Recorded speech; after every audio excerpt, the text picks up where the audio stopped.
First, remove the existing deadbolt lock inside plate.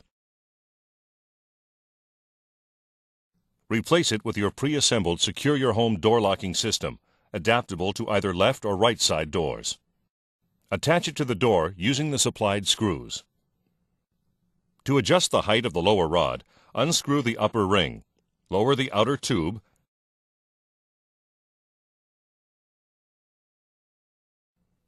fasten the lower bracket to the bottom of the door. Install the floor track using either the sliding top plate for front doors or the single pull plate for side or back doors. And adjust the lower bolt so it glides freely into the floor track.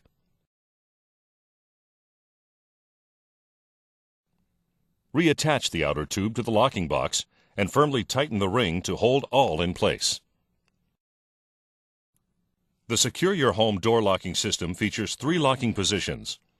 1 completely closed, 2 partially open but still secure,